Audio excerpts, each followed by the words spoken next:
帝江好几世都没有收到一点好消息，脸沉的明公公走路都不敢出声。帝江随手翻开一本各地上奏的文书，凉风城。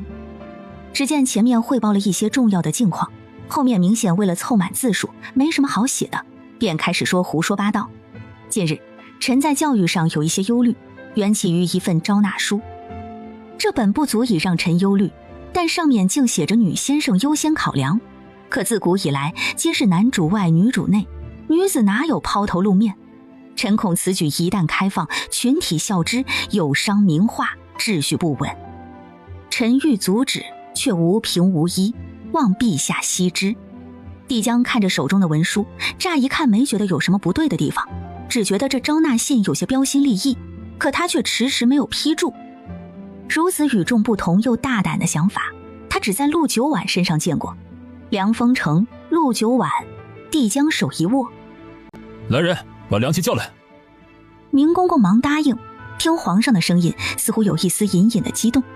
如果他没有听错的话，太好了，皇上心情好了，他们做奴才的日子才好过啊，没做过奴才的根本不懂。梁琦走来，跪地问安。朕记得你之前交代情况的时候，曾写过一个地方叫凉风城。是，那是你从无影门被带出来的时候到达的第一个地方。是，你去一趟，找到无影门。皇上要是灭了无影门，以绝后患嘛。现在的无影门无非就是强弩之末，不用费什么兵力就能轻易铲除。帝江淡淡凝视着他，原来不是灭门吗？找到无影门之后，别大道惊蛇，确定皇后娘娘是不是在那里。是。皇后娘娘在无影门？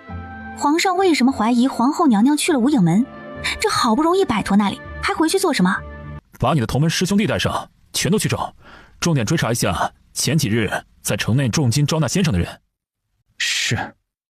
同门师兄弟，皇上这称呼搞得好像他们是什么正规门派一样。几天之后，梁琦带着一众无影门叛徒终于将凉风城翻了个遍，找到了老家。又几日之后，帝江收到梁琦来信，皇上大喜，属下等已经找到无影门，皇后娘娘确实如您所料，就在里面。另外发现，皇后已经霸占了无影门，养了几十名杀手，似乎有占山为王、重建无影门的势头。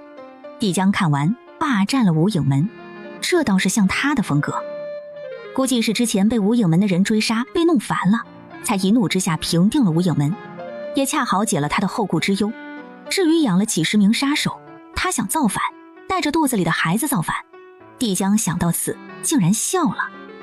皇位这东西，他觉得对他来说吸引力不足。想到他招纳了那么多的教书先生，又联想到梁琦那被他打断的自述，这群杀手极有可能还是孩童，梁琦连汇报情况都做不好。小姐，这几只母鸡真是下蛋勤快的时候，这些小鸡养大，等明年的时候就可以下蛋了，你妊娠的时候不愁蛋吃。你真能干，不错，以后有什么好的想法多和我说。这些鸡啊，别养在屋里，又脏又臭的，在山下那个菜园子旁边外面搭个鸡圈，烂菜叶子都可以喂鸡，鸡粪还可以倒进土里当肥料。哟，生态循环了，刘娘子得了夸，兴高采烈。好的，小姐。小姐，他们的衣服、鞋子、披风和竹笛都取回来了，我在店里就一一检查过了，没有问题。把东西给他们分了，你们每个人都有好几套衣服，在家穿新的，上山只能穿旧的，弄坏了自己上我这儿来做。是。时间走得飞快，又是半个月过去，阳光从宽大的窗户洒进去，沐浴着沙发上被毯子盖住的一双腿，温暖而温馨。旁边还有温暖的炭火，陆九婉直接用的空间里的好炭，没有烟，持久，热量也高。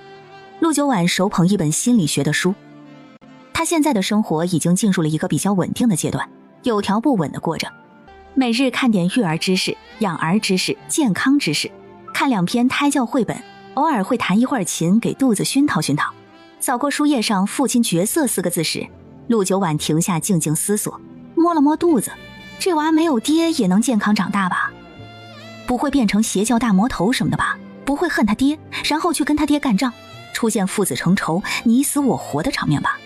陆九婉头疼地摸了摸脑壳，半晌将书扔一边。该死的书，说的真他妈有道理。他急着脱鞋下了沙发。从空间里拿出画架和笔，往画架前面一坐就是一天。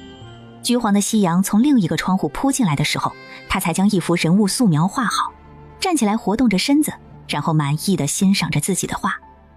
那一双锐凤眼，精锐有神，目光深邃，神态清冷孤傲，沉稳威严。瞧瞧，这就是你活灵活现的爹。陆九婉摸了摸肚子，我给你介绍一下啊，你爹啊叫帝江，今年20几岁，身高不重要，主要长相你认一认，你娘严选让你一认一个不吱声，随便长都好看，有面儿。还有啊，你爹是皇帝，这个天下最牛逼厉害的男人。皇帝你懂吗？就是钱和权呀都在他手上，想干嘛就干嘛。别羡慕，没什么用，还不如跟着我吃香的喝辣的。我有一个超级无敌大的空间，以后我死了，里面东西给你继承，也不比当皇帝差。好多我有的东西啊，你爹土包子见都没见过。睡前，陆九婉读着故事绘本，在一个安静的湖边，住着一群快乐的小动物们，但是小鸭子还是勇敢地向前迈进，它变得越来越自信。明天，他将带着满满的勇气和爱心，继续陪伴他的好朋友们度过美好快乐的一天。一个故事读完，将书盖在脸上，困意袭来，山庄被笼罩在夜幕之中，一道迅捷的身影仿若进入无人之境，朝着山顶宫殿而去。屋内亮着灯，一道挺拔的身影站在屋内，静立良久，仿佛一个被冰雪冻僵的人慢慢在温暖的火炉前苏醒，半晌才迈开脚步，沉稳地走近，坐在床边，亲近到能听到他清浅的呼吸声，一切从虚幻变成真实。他微不可察地调整着情绪和呼吸，让自己变得平静，灼热的目光半寸不移地看着，抬手将他脸上的书轻轻取走，一张久违的思念入骨的小脸映入眼帘，一双圆溜溜的大眼睛看着他。呀，刷到了。帝江一动不动看着他，本来已经没气了，愣是又被他这个语气挑起来了些，可气在对上他心虚的眼神时又缓缓消散了。他似乎变了，眼神中少了些锐气，多了些沉稳。陆九婉见他没说话，神色有些威严，几月不见，再见有些陌生，脑海中俊美的容颜立体在眼前，冲击着他的感官。我定然不是因为太过想念做梦了，不能醒，醒了就不见了。喃喃说着，他眼睛一闭，偷奸耍滑，但也总是心甘情愿被他糊弄。陆小兰。陆九婉眼皮颤动了一下，他怎么知道的？起来把灯关了。他不会，他真是什么都能变出来。陆九婉听他语气还算平和，撑着手臂坐起来，帝江伸手扶住他，让他坐好。不是要做梦，起来做什么？这么晚翻墙进来，翻饿了吧？我去给你弄点吃的。你会？小瞧谁？别起来，我不饿。真不饿？他漫不经心地回答，手却摸上了他的小腹。男人，别点火。他往旁边躲了一下，该死的激素分泌让他一下就上火了。我就摸一下。聊以慰藉，无座。陆小兰。干嘛？不要当着孩子的面说胡话。陆九婉鄙视地看他。我只说几句他听不懂的话而已，你却想。我没想。你真没想？帝江的心一荡，径直将人揽到怀中，低头堵上那张轻狂的嘴，两张唇碰到一起，亲密无间的肌肤相亲迅速填补着两个人空虚的心灵。久别重逢的吻充满悸动，他热情的回应有些让帝江失控。原本扶住他身体的手在他腰身上摩挲着，陆九婉一身慵懒地缩在他的怀里，趴在他的耳边细语。怀孕3到7个月是可以做的。帝江抱着他的手一颤，对上他狡黠的眸子，他僵硬着倔强地说：今天太晚了，你该休息了。陆九婉咯吱咯吱笑个不停，谁说自己啊？说他呢？帝江被他笑得一点脾气都没有了。梳洗回到房间，他要上床的时候，目光却触及到墙上挂着的自己，缓缓走近。陆九婉捂脸，他要是解释一番，不知道他信不信。果然，帝江站在画像前面，眼里都是满意。说他跑，他又在想着自己。这画惟妙惟肖，画风真实，他从未见过如此逼真的画像。你总是那么神奇，什么东西都能变出来。其实我是个神仙，变点东西对我来说只是小小法术。哦，如此厉害，那我请神仙帮我变一个同样东西出来，等我回去之后放在御书房。御书房的灯火实在是微茫了些，伤眼。这有何难？你看好了。只见他左手右手一个慢动作，就一指，床上多了个庭院灯压着帝江的腿，感受到切实的重量，眼睁睁看着他从无到有凭空出现的整个过程。帝江内心的震撼已经不足以用语言来形容，他本是和他说笑，他却是认真的，真的能变。小仙女，仙女，这个是灯，还有太阳能电池板没变出来呢。他又变了电池板出来，帝江再一次看着他无中生有，只不过这一次没有左手右手画符。等明儿我安一个给你瞧瞧，你学会了以后啊，自己拿回去就能安了。我本来呢想给你皇后之位的，但是现在啊，我觉得有一个位置更适合你。什么？国师。可以。国师好啊，这不比皇后娘娘牛逼多了？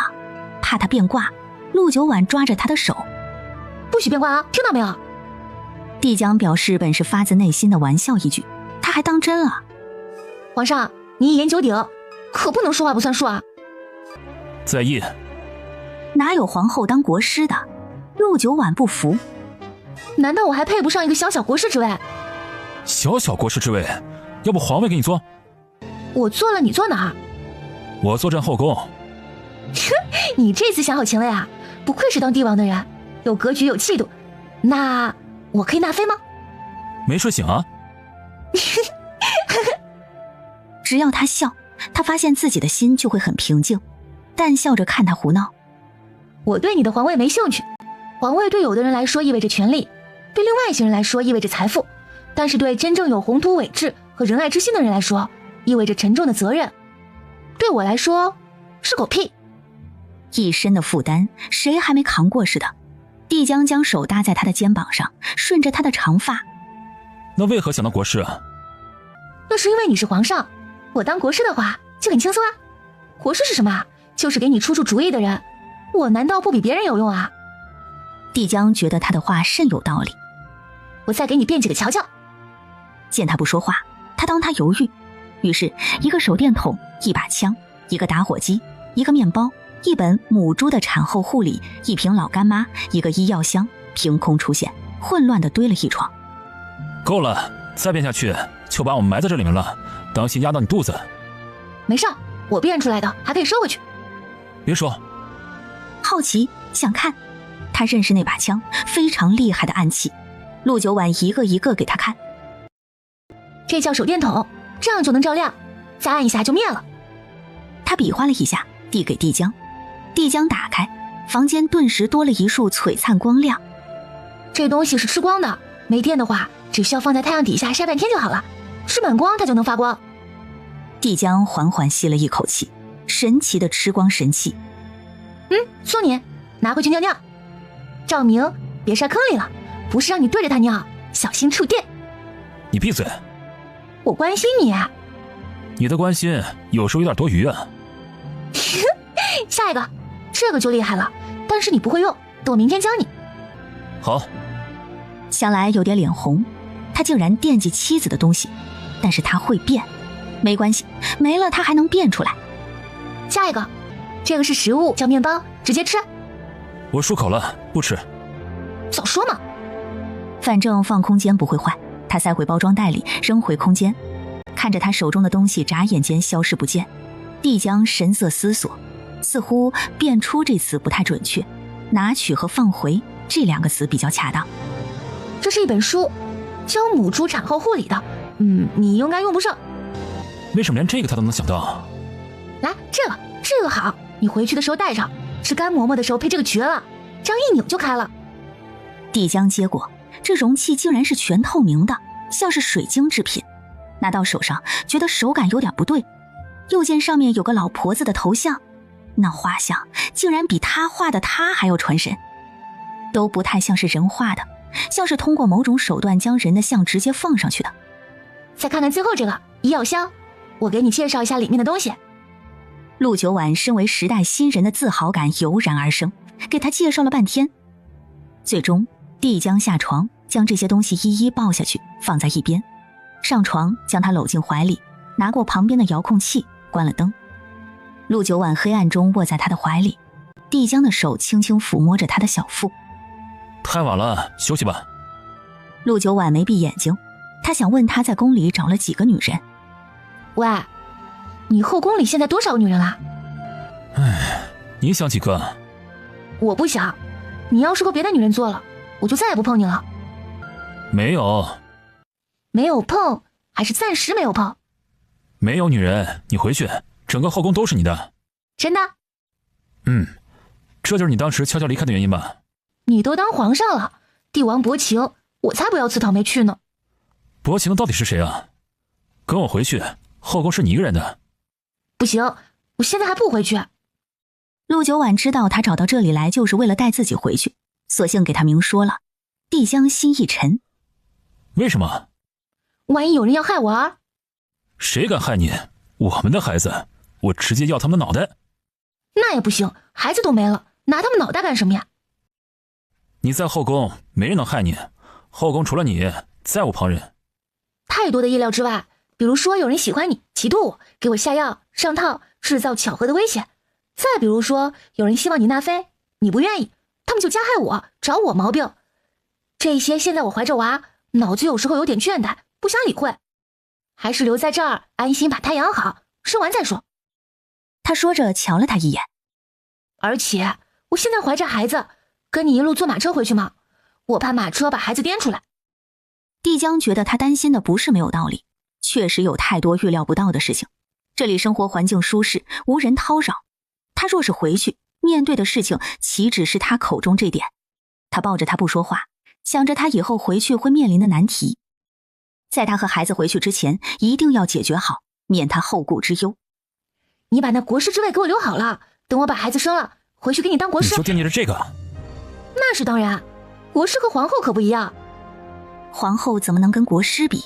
皇后是全职太太，国师可是正经工作。女人不能没有自己的事业，哪怕是一个闲职。后宫不能议政，但是国师可以啊。你野心倒是不小，还要议政？让你做皇位你不做，难道是以退为进？不是，我是觉得不让议政限制了我和你聊天说话的权利。凭什么我们夫妻私下聊什么还要被别人管制啊？说话的权利，他的用语真的很别致新鲜。夫妻这词他听了倒是喜欢。容我回去谋划一番。一定要帮我谋划上。闭嘴，睡觉。你不睡，孩子也睡不着。哼，你就关心你娃，我这容器不重要。第二日早上，李轩儿爬完了5趟，休息够了，提着热水上小姐的宫殿。小姐可起来了？一声轻响，房门被拉开，一个高大俊美的男子一身威严地站在门内，面无表情地看了他一眼。李轩儿没觉得惊艳，只觉得惊吓，往后退了一步。你是谁？为什么在这里？我们小姐呢？小姐！他还在睡，别惊扰他了。陆九婉醒来，声音娇软。我要起来，我饿了。帝江转身，李轩儿忙从他身边跑进屋，他视线焦急地上下打量着小姐。小姐好好的，一点事儿都没有。惊慌的心渐渐落下，但是余光触及到旁边站着的高大身影，他有些慌乱失措。这人是谁？为什么出现在小姐的房间？还有，小姐旁边的被窝明显是有人睡过的样子，所以这是姑爷。可是姑爷明明是个瞎子，那不是姑爷是谁？难道是小姐的姘？不像啊，哪有姘头像此人一般，看上去贵气逼人，一看就并非普通人家的公子少爷，谁受得了这个委屈啊？把你家小姐要穿的衣服找来。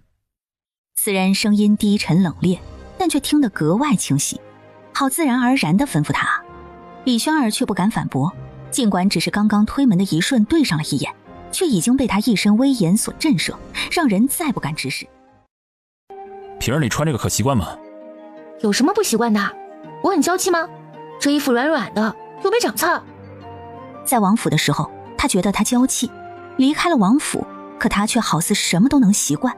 就好像在王府的时候，他缠着他亲近他，离开了王府之后，没有他的生活他也怡然自得。他对他来说就是一件衣服。他沉默地给他穿上衣服。陆九婉心思灵敏，很快就察觉到他的情绪不对，悄悄打量他。你怎么突然单方面和我冷战了？我惹你了？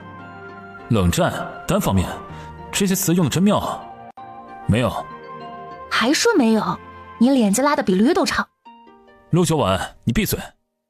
陆九婉，这是小姐的名，小姐不是叫陆小兰吗？原来小姐隐瞒了真实名字。听说怀孕很难受，你身体可有不适？没有，就闻到不喜欢的味道，啐了2口，平时一点感觉都没有。还是你身体好，我才少遭罪。年轻，不抽烟不喝酒，还会武功，这精子质量杠杠的，他目前为止一点没遭罪。闭嘴，把衣服穿好。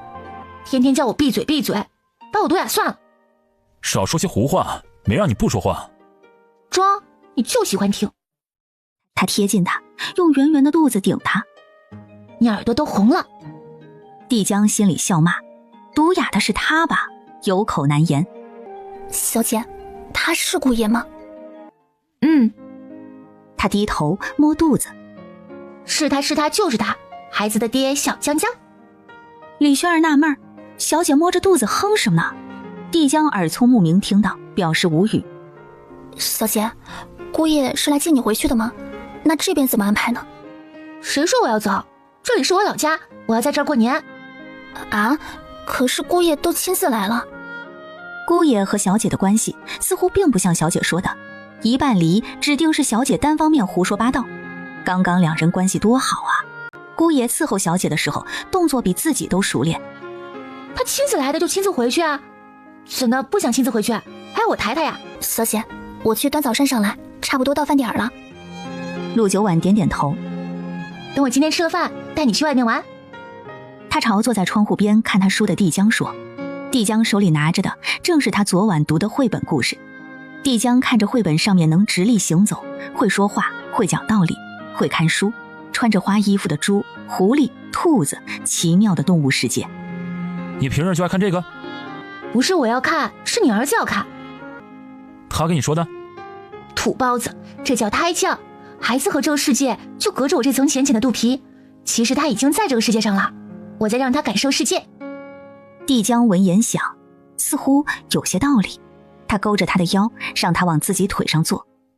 刚刚说带我出去玩，你这个样子还想去哪儿啊？哪里我不能去啊？孕妇就是要多运动，以后生孩子的时候才不会那么辛苦，恢复也快。你倒是懂得多。我也懂。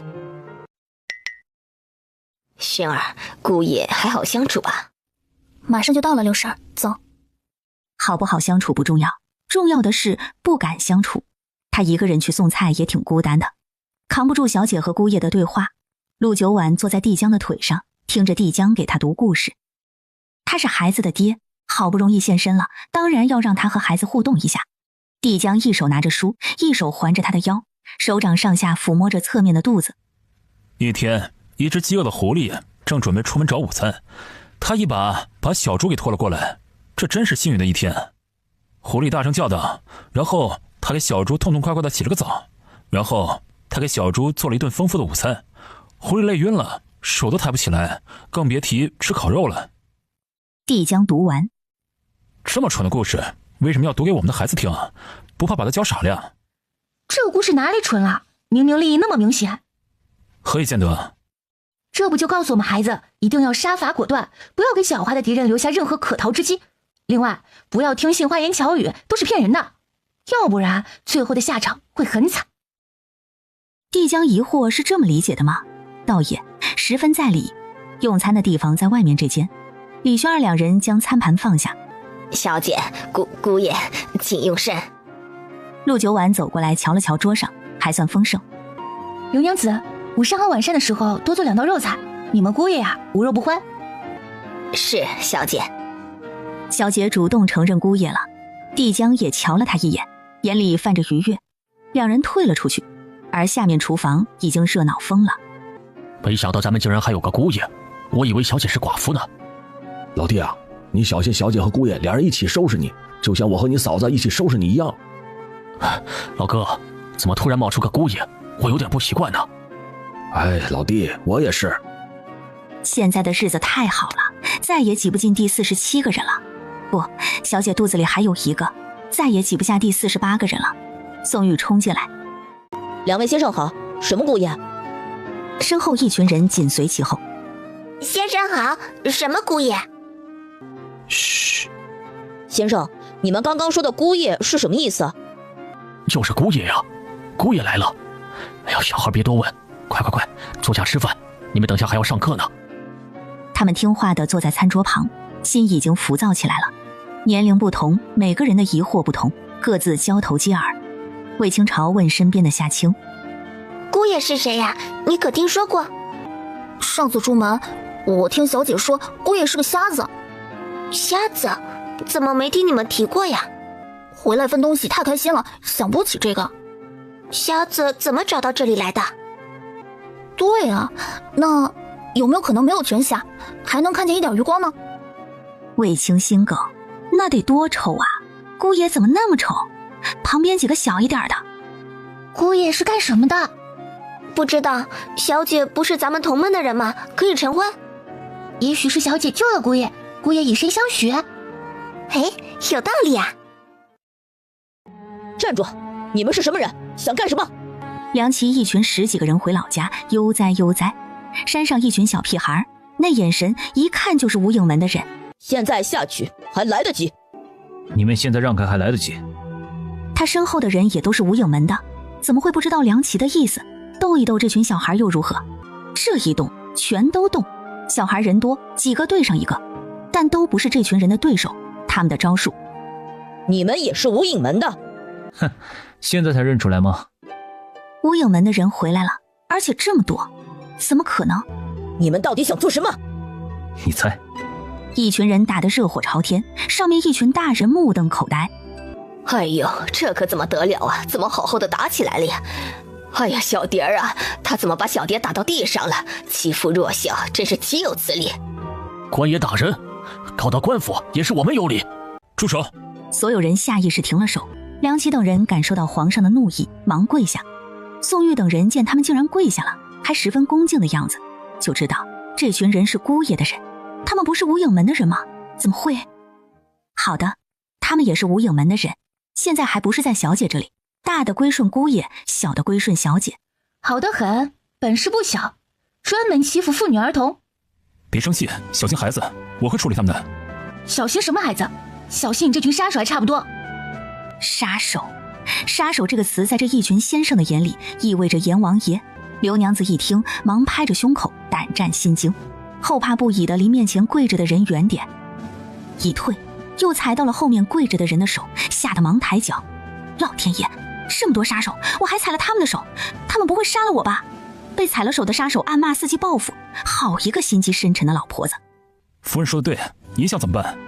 我也不是什么护短的人，就是实在太过分了，10几个人欺负我们40几个人。40几个人表示这话听着，我们不像是被欺负的样子呢。好，夫人说在理，好好想想怎么惩罚他们比较合适。还不赶紧收拾一下去吃饭，谁也别想少上一节课。一群孩子你看看我，我看看你，大人们也面露窘迫，一个个逃离现场，童言童语，叽叽喳喳。原来这就是姑爷呀！姑爷原来这么英俊呐！明谢，你不是说姑爷是个瞎子吗？一群小伙子停了，个个谴责他。明旭，你怎么能胡说八道？小心小姐听到了揍死你！你竟然敢诅咒姑爷！明旭，你这个人不靠谱啊！小姐最不喜欢随口打汪汪的人。明旭，你小心姑爷找你麻烦，姑爷连他们都能收服，一看就厉害。是小姐在外面说姑爷是瞎子的。很好，老子记住你了，明旭。帝江缓缓看向身边，你就是这样在外面毁我的名声呢？乔娘子听到明旭的话，跟身边的刘娘子接茬。我还以为姑爷去战场回不来了呢。哎，到底是谁跟我说的来着？这不是你上次聊天的时候你自己猜的吗？阿福阿贵以为姑爷人没了。丽娘不也说姑爷抛弃弃子，小姐伤心不已，躲到这深山里来了。然后孟先生就说小姐不是和离了吗？紫嫣呢又说姑爷可能有眼疾，你们都说了呀。刘娘子一边喘息着跟在一群小崽子后面，一边将所有人卖了个干干净净。帝江深吸一口气，咬牙切齿地看着身边的人。很好，都是他们自己臆想的，我可没说你死了。我最多说你瞎了，还不是担心别人误会你是大色皮。我倒是要感谢你，没诅咒我死了。怎么可能？我肚子里还有你孩子呢，你死了孩子怎么办？没有爹的孩子怎么能长成参天大树？合着没有孩子我就得死？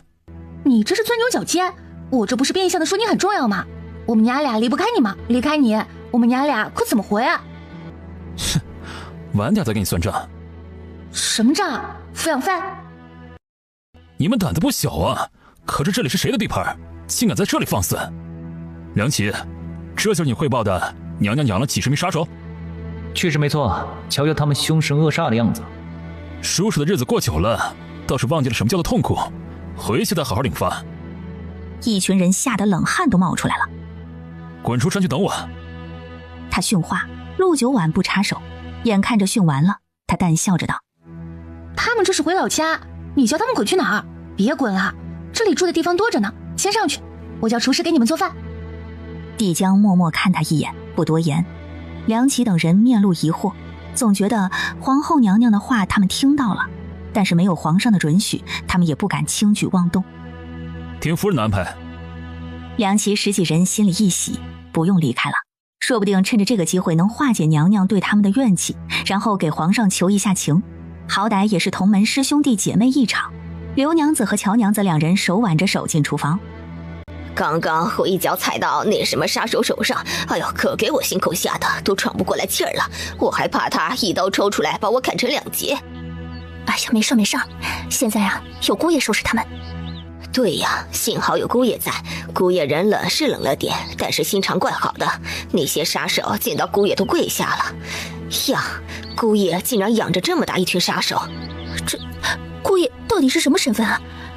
老天啊，姑爷该不会是山匪大盗的头子吧？听说江城山匪肆虐。什么？姑爷是山匪大盗？怀荣和李轩儿两人同时笃定的出声，一群人看着他俩。为什么？因为那些山匪已经被小姐通通杀光了。轩儿姑娘，你说小姐真的杀了山匪？小姐一个人杀了几百个山匪。屋内一时之间只听见了一阵阵倒吸凉气的声音。这有什么不敢相信的？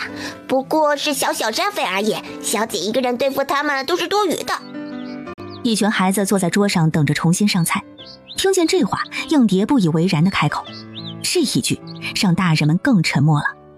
小小山匪怎么能和我们无影门比？小姐连我们无影门都灭了，何况是山匪窝呢？爹啊，这无影门又是个什么地方啊？就是专门训练杀手的地方呀，小小的孩子训练成大大的杀手。你们，所以你们就是专门被训练的杀手。是小姐救了我们。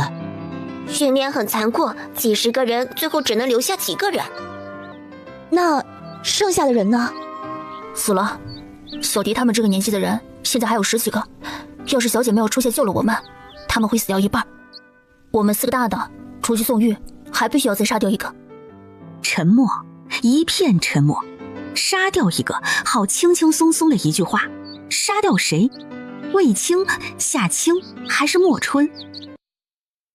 我们也不想杀人，可是不杀人的人只能被杀。我们第一次杀人的时候只有5、6岁，不知道怎么能把人快速杀死，看着他们身上全是血窟窿，死不了又救不活，睁着眼睛害怕地看着我们的样子，我每晚都做噩梦。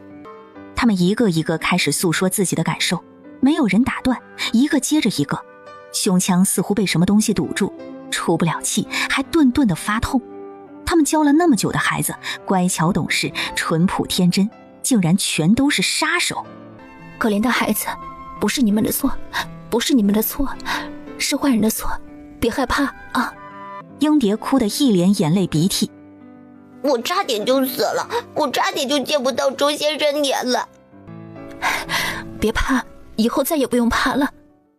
梁启等人上来的时候，厨房里面全都在抱头痛哭。他尴尬地缩回了脚，退回了外面。怎么的？打了人家不好意思进去？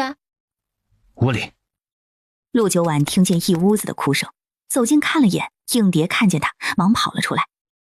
小姐，小姐。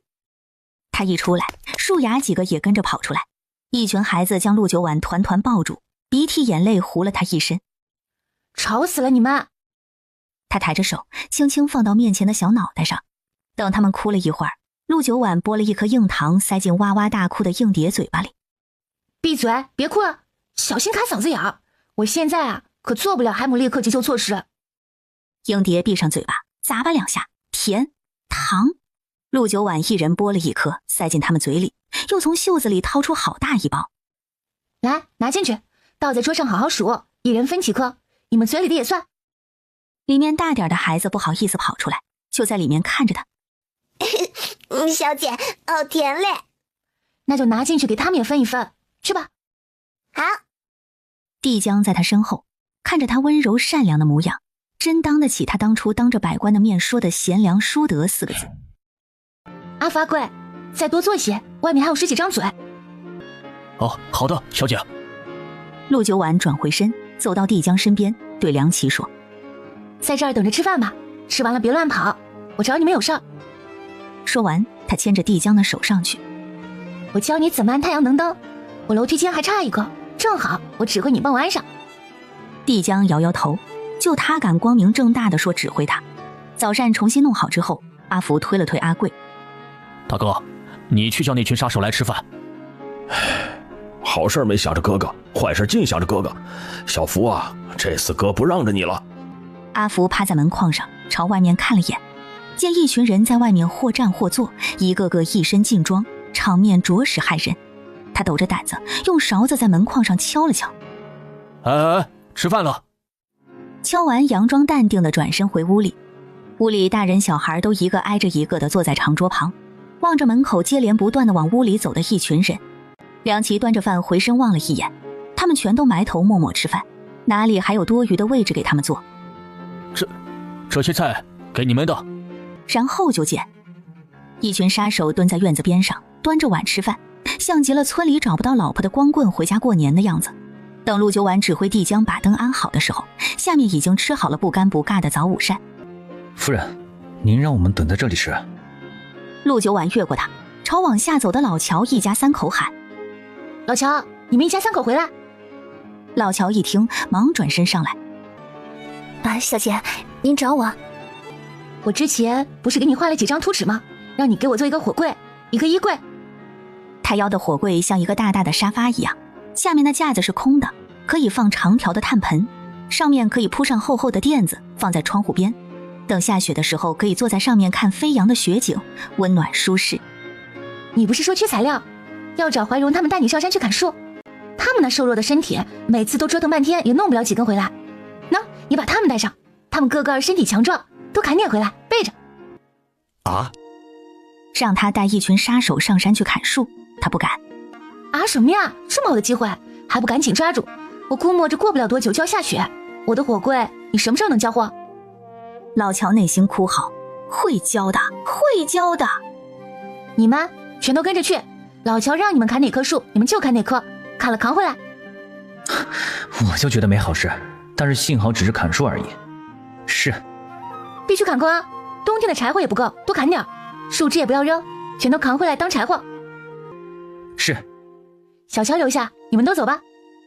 老乔和乔娘子战战兢兢地带着人走了，小乔安静地站在原地。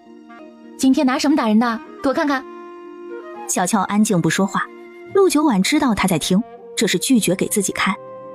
不给我看，把糖还给我。小乔抬头动摇了。不给我看，以后吃糖不给你。小乔眼神有点委屈，指了一下寝殿。那去吧。看着小乔跑远，帝江开口：他看来很迟钝，但心智却不像。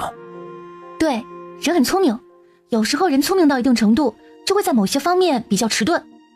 咱们的孩子还是不要太聪明了，普普通通就好。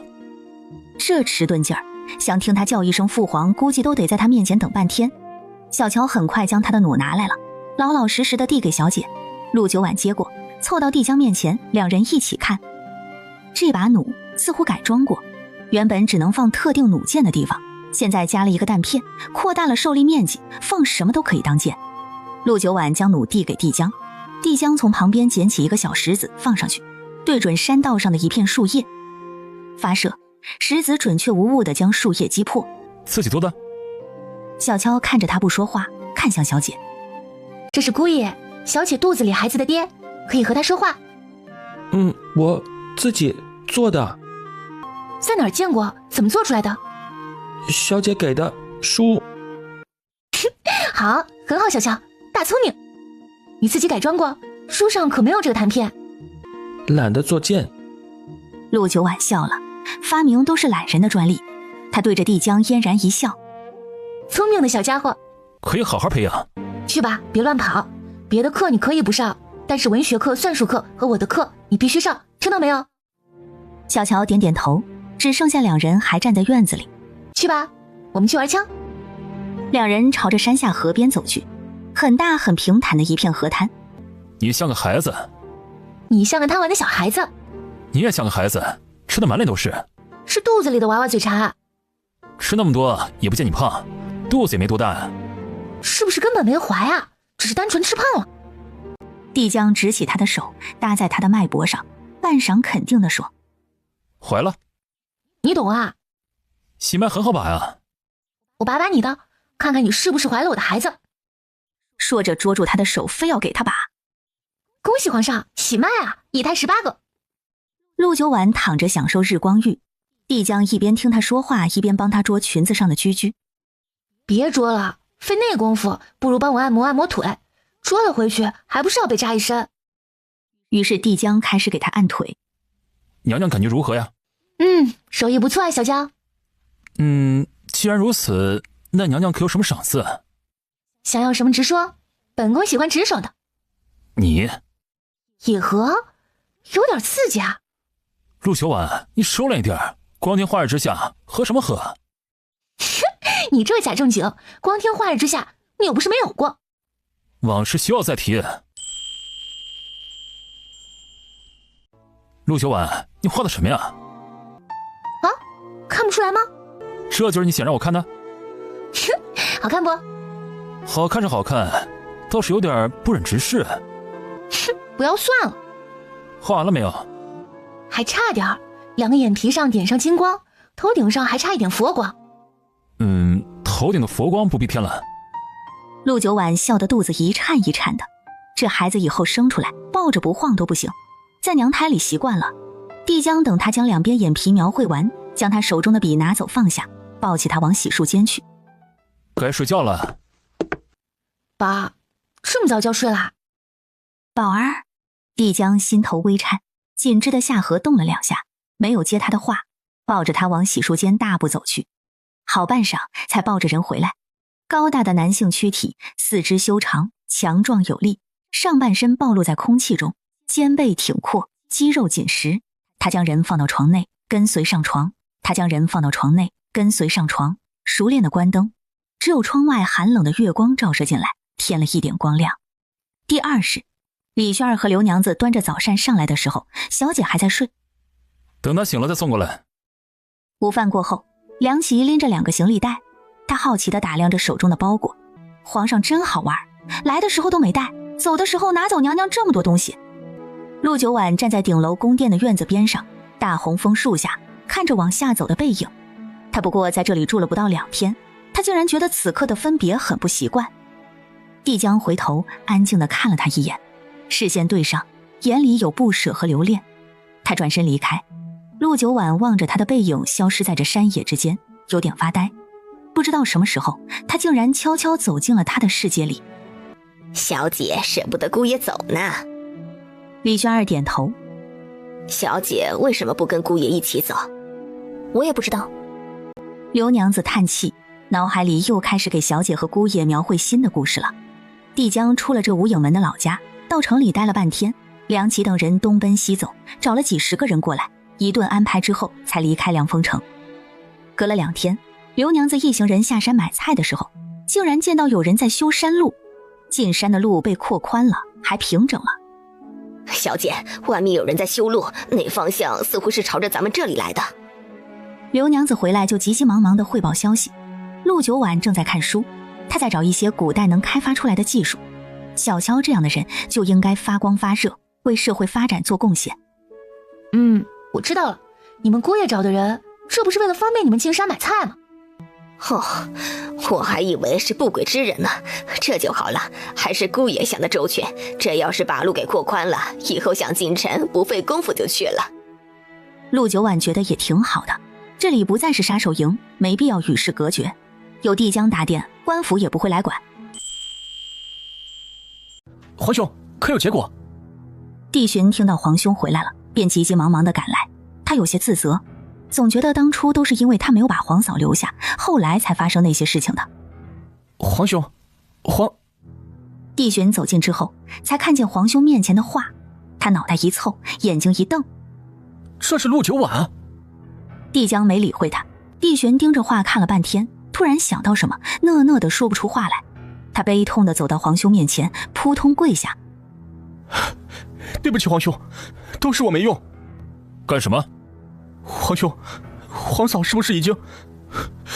都是我不好，没保护好皇嫂。闭嘴，她还没死。啊？那皇兄，你那话不就是希望皇嫂升天成佛的意思吗？你一天脑子里想的都是什么呀？户部没有事情要忙吗？忙死了，以前的那些账都是乱的、错的、假的。那你还不去忙？皇兄，你好不容易回来了，我今晚就留在这里陪你用饭。你看你这后宫比以前的冷宫还冷呢，现在还把那些宫墙都拆了，显得更荒凉了。不过拆了也好，走路都顺畅了不少。哎呀，在这宫里总算能透口气了。他就喜欢住大一点、宽敞一点的地方。皇兄，你当真就不再纳妃了吗？世间那么多女子，你真的不要了？真要那么多女的干嘛呀？陆九婉，皇嫂就真的那么好？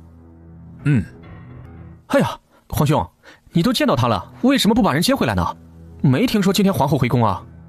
有孕了，长途跋涉，不方便回来。什么？太好了，我有小侄儿了。那皇兄，你不赏赐点东西，让人送去，我也要准备一下。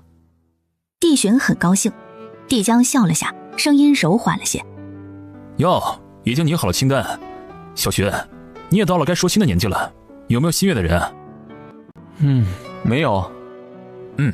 你的婚事你全权做主，如有喜欢的，不管什么身份地位，只要那人行便可以。从前觉得什么都能够将就，现在才知道还是要两心相悦才最好。帝寻笑着，谢皇兄。哎，那是什么？他注意到皇兄书架上多了的几本书，那书的材质和外形包装他觉得很熟悉。人已经走到了书架边，抽出一本《水浒传》，他脸上大放光彩。哥，这是你从陆九婉那里拿来的吧？帝江暗想，大意，竟然叫他看见了。幸好其他东西他已经让人送到自己的寝宫里去了。哎，那又是什么？你挂到那里去干嘛？他指着屋内的灯。你不是晚上要来在这里吃饭吗？晚上你就知道了。帝寻开怀地将几本书都拿出来瞅了两眼，最后选了一本坐在角落里看了起来。两兄弟一个处理正事，一个看书，时间一晃就到了晚膳时刻。皇上该用膳了。摆到御书房吧。是。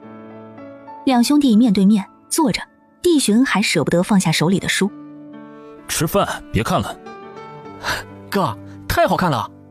放下。哦。一顿饭吃着吃着，嘘一下，屋里霎时亮如白昼。帝寻忙起身做警惕状，然后皱着眉头看着亮堂堂的灯光。帝江淡定地开口：坐下，不过是亮灯了。帝寻看向他哥，出去一趟回来时髦不少啊。这什么灯啊？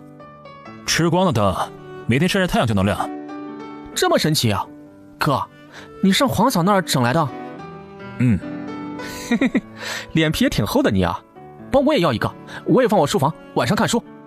自己问。那你这个给我，你再要一个。天黑了就开始做梦了？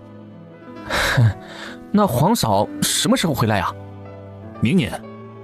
御书房外，明公公猛地吓了一跳，身边一同伺候的工人也都目瞪口呆地看着，御书房怎么骤然亮起来了？但并未听见里面有皇上和王爷任何动静，便不敢轻举妄动。皇上今日在屋内挂了个东西，又飞上房顶，不知道做了什么，能让屋内骤然变得如同白昼一般，到底是什么样的宝贝？皇上和宁王的晚膳过后，明公公带着人进来收拾。哼，明公公，瞧你看得都忘神了，不过是一盏灯而已，真没见识。奴才确实没见过这样的珍贵宝贝，竟能将黑夜变成白天，这般神力常人难以做到，恭喜皇上喜得宝物。帝寻凑近明公公，悄悄问：明公公，我皇兄回来的时候还带了什么呀？这奴才只是个奴才，哪里会知道这？哼，我皇兄的东西都是你在管，你肯定过手了。真没有，奴才刚从画匠那里裱画回来。饭都吃了还不出宫，等着朕送你啊。帝寻笑着走到他哥身边。那个哥，给弟弟瞧瞧你别的宝贝呗。没有。小气，我又不要你的，只是想长长见识而已。没有。没有算了，这几本书我拿走了。先拿一本，看完了拿回来换。哦。这日之后，宫里都传遍了，皇上的御书房有一件稀世宝贝，听说是吸收日月之光华，保存天光，到了晚上再放出来，将整个御书房照得亮如白昼，真正是世上难得一见的奇观啊！皇上不愧是神明之子，就连上天都格外垂爱，还单独给皇上披了一束光。就是知道皇上操劳国事，唯恐这光线太弱，伤了皇上的眼睛。皇上日夜为民，感动了上天，竟让人造出此等人力难为的通天宝贝来。哎呀，真想亲眼看看呢。谢大人，你到底有没有亲眼见过皇上御书房的灯光啊？谢大人，什么时候晚上觐见，带上本官一起。本官最近有要事汇报。本宫也有这传说啊？谢大人，听说皇上的御书房还有一幅菩萨的神像，你可知是哪位菩萨？以后皇上寿辰的时候，送礼有方向了。皇上什么时候信这些了？这天晚上，谢明科请求来给皇上把平安脉。皇上许久未曾把过平安脉了，臣心不安，特来请脉。朕这里现在成了你们玩耍的地方了？微臣不敢。皇上，他们说御书房晚上亮如白昼，臣正好今晚和皇上交代一下送到战场的药方，趁着光亮也看得清楚一些。谢大人，皇后怀孕了，正要给皇后送一名御医过去，照顾皇后安全生产，你举荐一下。谢明科只知道皇上找到皇后了，但是不知道皇后娘娘竟然有孕了，脸色一喜。恭喜皇上！若是要找御医，首先医术要精通，其次要精通妇科，臣以为林汉可以。帝将脑中回顾了一下林汉的样子和对他本人的印象，点头。那就林汉。来人，传林汉。趁着传林汉的时候，谢明科往御书房一扫，听说有一幅菩萨画像，下一刻视线落到画上。好一个女菩萨！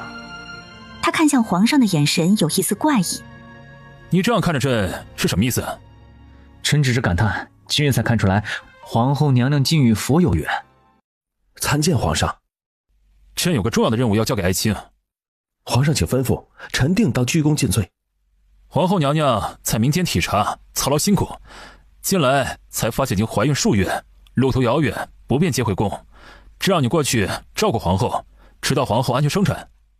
林汉惊愕地抬起头来，皇后在外面怀孕了，皇上这到底是表面意思还是有深层含义？他脑子简单，以前后宫娘娘们都不喜欢找他看病，就是因为他不太听得懂暗语。臣一定会好好照顾好皇后娘娘，让皇后娘娘顺利诞下皇嗣。他理解不了皇上的话，皇上总该理解他的话吧？做得好，朕重处有赏。若是皇后身子出点什么问题，唯你是问。是。等到皇上交代完之后，外面天色已经快黑了。他退出御书房，脚刚踏出半步，嘘的一下，强烈的光线将他笼罩，仿佛披上了一层光。他诧异地回头看向光源，原来这就是大家传说中御书房的稀世珍宝。林汉激动，这机缘巧合竟叫他看见了。谢明科也愣怔了片刻，稀罕，真是稀罕，怪不得大家都在议论。姐也见过了，谢大人细滚吧。皇上，这宝贝上哪弄来的？滚！是。帝江离开后的半个月，陆家山庄迎来了一群人。只见当前2个女子一身白衣，身后跟着长长的一队人马，抬着许多东西。你们是什么人？宋玉等人正在施肥，忙提上裤子，差点尿到鞋子上。看来还是退步了。这段时间太过于放松，都没注意到这么多人进了山庄。我们找你们家小姐。等着，我去通报一声。宋玉往上跑，却见小姐正往下来。小姐，又有人来了。陆九婉往下看，就见到2道熟悉的身影。娘，夫人，夫人。白珠、白桃2人见到娘娘，顿时激动地亮了眼睛，高喊着朝上面跑来。身后的人通通跪下。陆九婉眉眼也微微带笑，帝江竟然把他们2个也送来了。他们2个会伺候人，离开他们之后还有点不习惯。夫人，我们终于找到您了。夫人，我们好想您啊！您不在，我和白珠都不知道怎么活下去。公子让我们来伺候你，简直太好了。夫人，当初都是我们不好，没有保护好您。闭嘴，自己起来，我懒得扶。你们都起来吧。白珠站起来，嘴巴一扁，想哭。夫人，你瘦了。是你眼睛变小了。夫人，少爷还让我们带了大夫过来，随时给您把脉。李玉一忙上来，恭敬的行礼。林汉见过夫人。起吧。挺好，帝江派来的，向来是医术最好的一个。夫人，公子还让我们带了好多东西过来，抬上来，让夫人一一过目。抬到山上的宫殿去吧。夫人，边上这几箱是荀公子送的，其他的全是大公子送的。都打开看看。说到快递，真的迫不及待的想拆开看看。箱子一箱一箱打开，大家默契的往前凑了凑。哇！夫人，这几箱都是大公子很早之前就让人给您做的冬衣，还有披风。很早之前？秀娘说这些衣服是大公子早就让人备下的，腰身的尺寸都放宽了，可以穿。合着他在外面什么事儿都没有瞒过他呗？真是个狡猾的男人。还有这几箱是小公子或者小小姐的东西，衣服、玩具。陆九婉低头看着耳里面精巧的各种小玩具，眸中泛起笑意。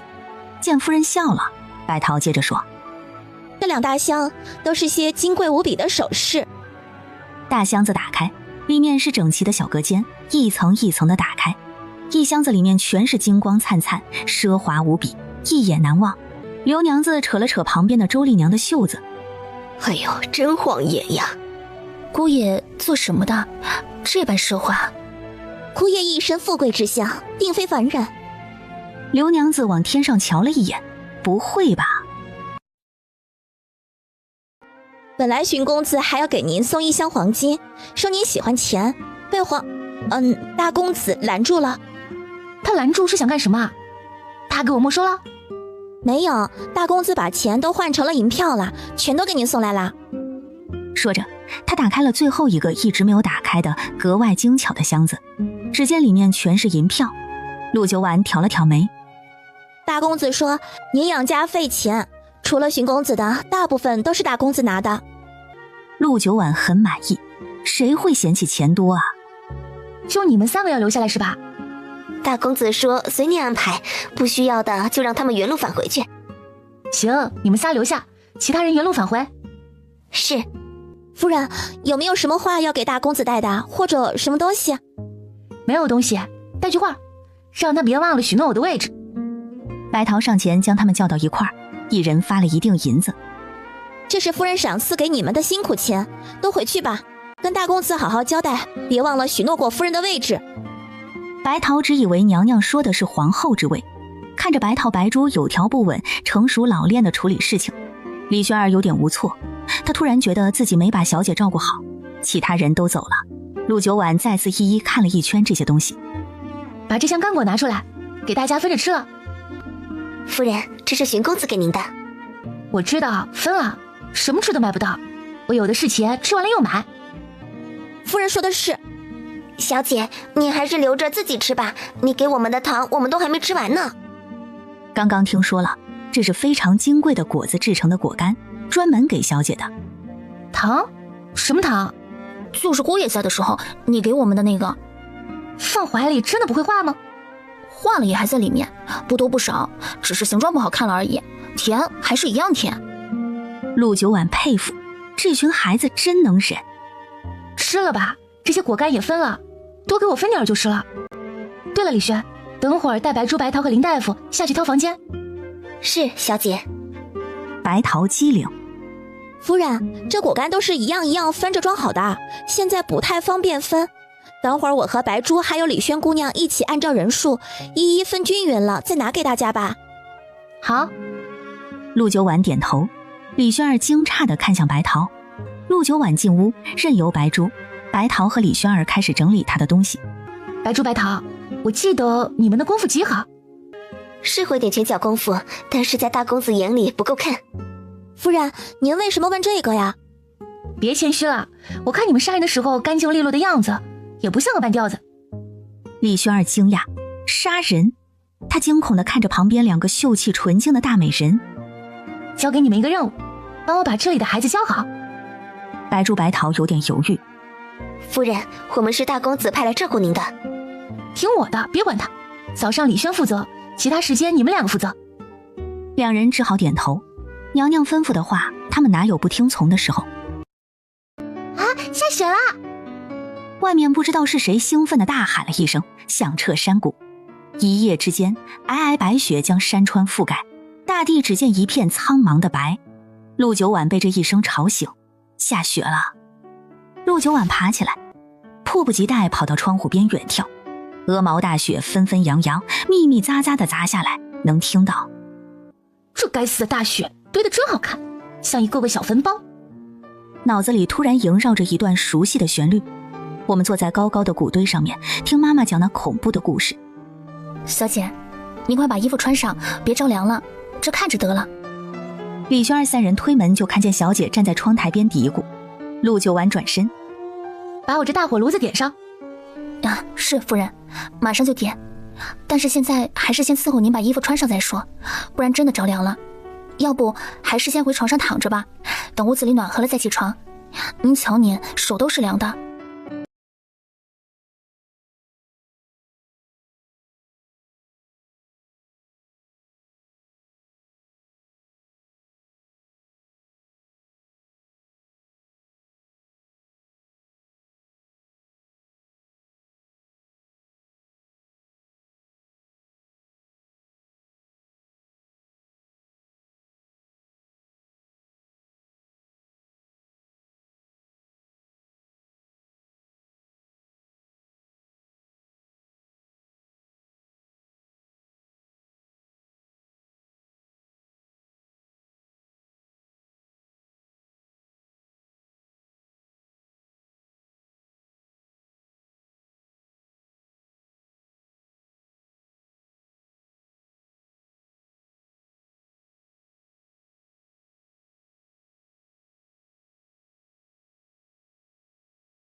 今儿不上课，让他们玩。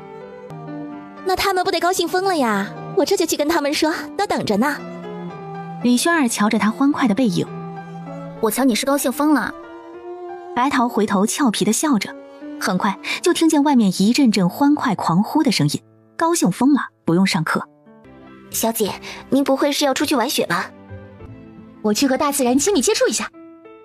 我身体强壮如牛，什么时候吃过药？少啰嗦，我要一边烤火一边吃西瓜。夫人啊，这大冬天的哪有西瓜呀？白桃牵着夫人到床边，给她一件件穿衣服。陆九婉瞧他们那没见识又见怪的表情，早已经习惯。下午我要吃火锅。夫人，什么是火锅？就是边吃边放菜的汤锅。小姐说的是咕咚羹。哦，这大雪天配上咕咚羹，确实不错，暖身子。3个人，一个伺候穿衣，一个伺候洗漱，一个点火。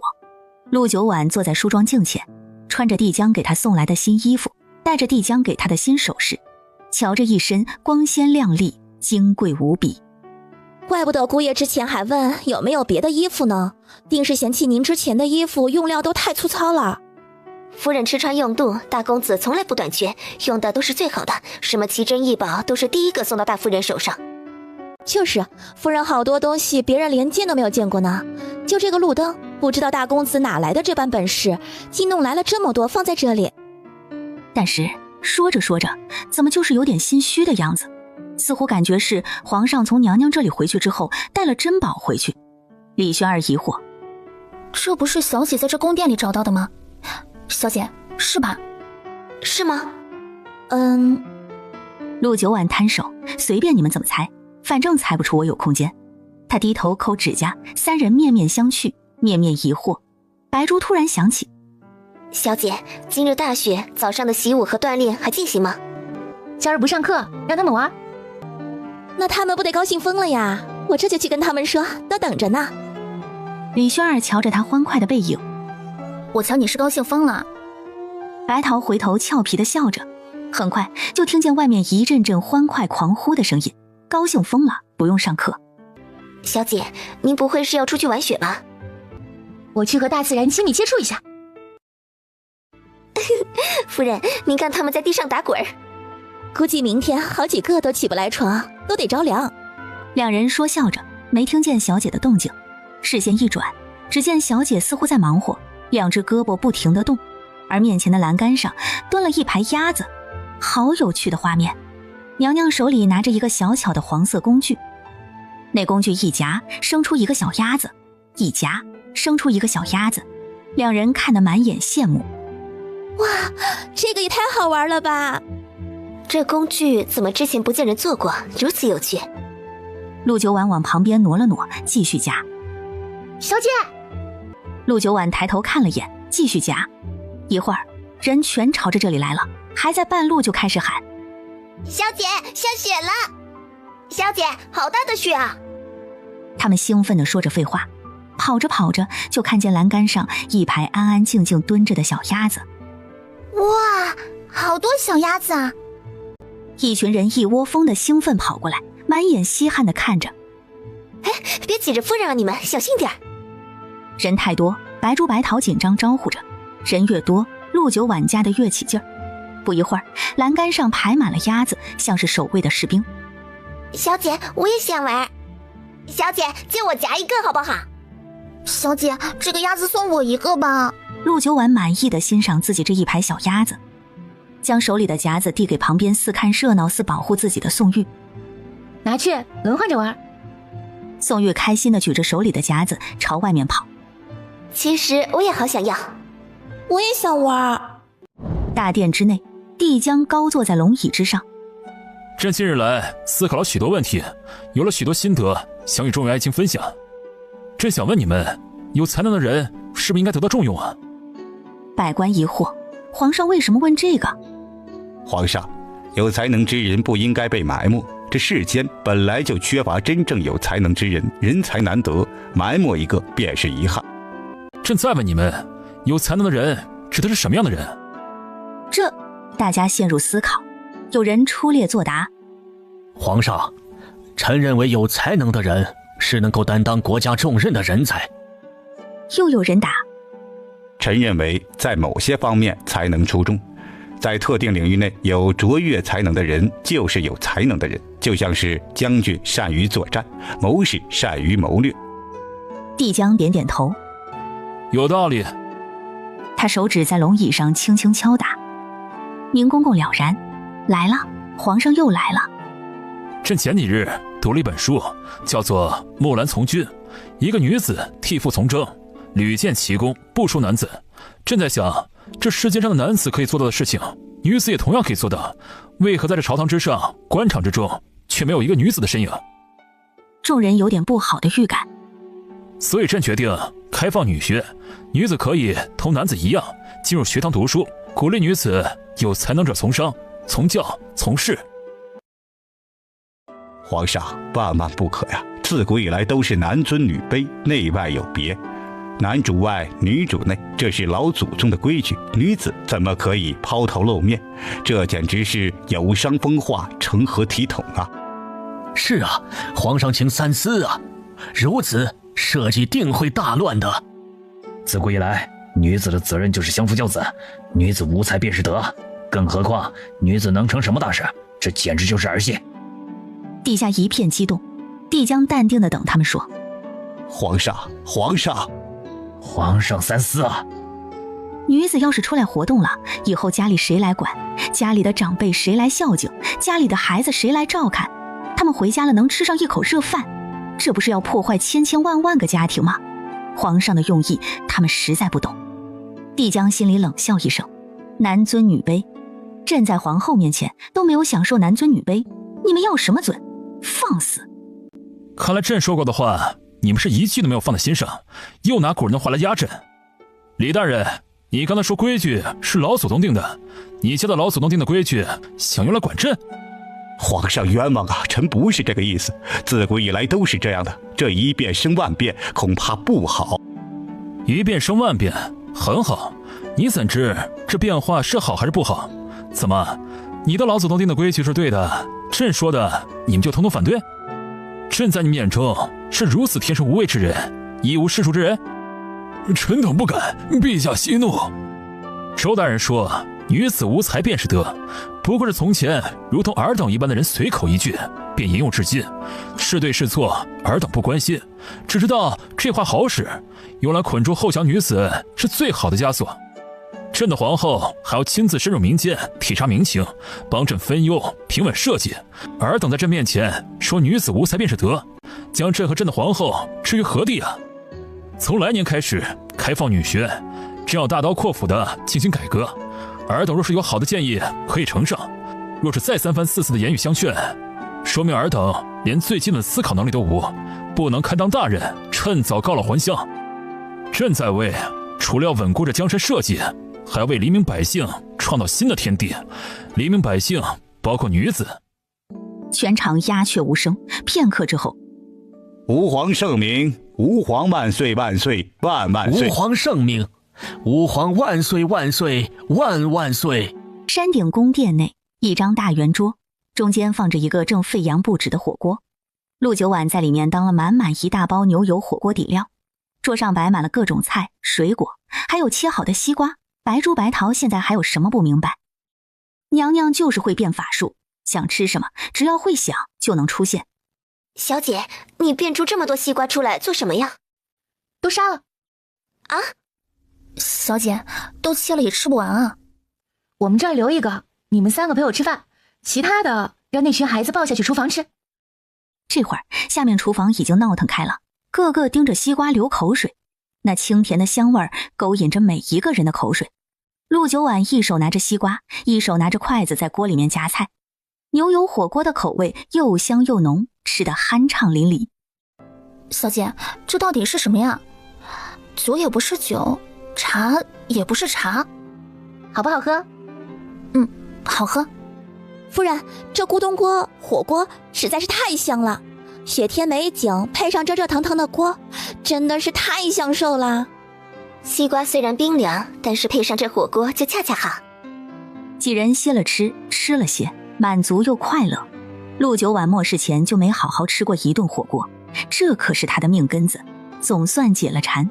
时间一晃到了年关，年关之前，从皇城开始，每个地方都发布了告示，开设女学，女子可以走出家门，从商从教，考取功名从政。这告示一番，举国震惊。这样大的变革，此生罕见。这世间啊，本就小觑了女子的能力，如今这改革，改得对。每一张告示面前都有爆裂争吵的声音，有人大哭，有人大笑，有人大闹。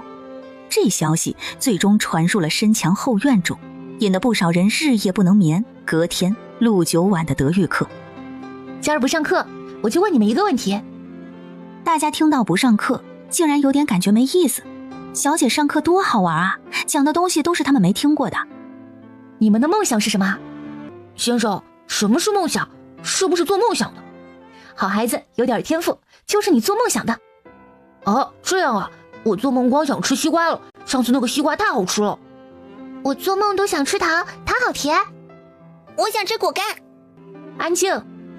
梦想是你们晚上做梦，想着长大了要做什么，要成为什么样的人。现在可以好好想，给你们10分钟，想不出来的可以趴着闭上眼睛，梦里面想。原来这就是梦想啊！大家乖巧的听话，各自想着。这真是一个有趣又让人为难的话题，好像充满幻想，又好像一片茫茫。陆九晚伸手烤火，想了想自己，他有什么梦想？上辈子他的梦想是保护好科学家，创造出能解决丧尸的药物，梦想实现了。现在呢，若说必须要有，他的梦想好像平平淡淡的，就是生活平稳。但是生活平稳需要很多来支撑，比如国家稳固。10分钟之后，陆九晚听到了一阵呼噜声，大家都听到了，顺着声音看过去，竟然见树牙没心没肺的睡着了。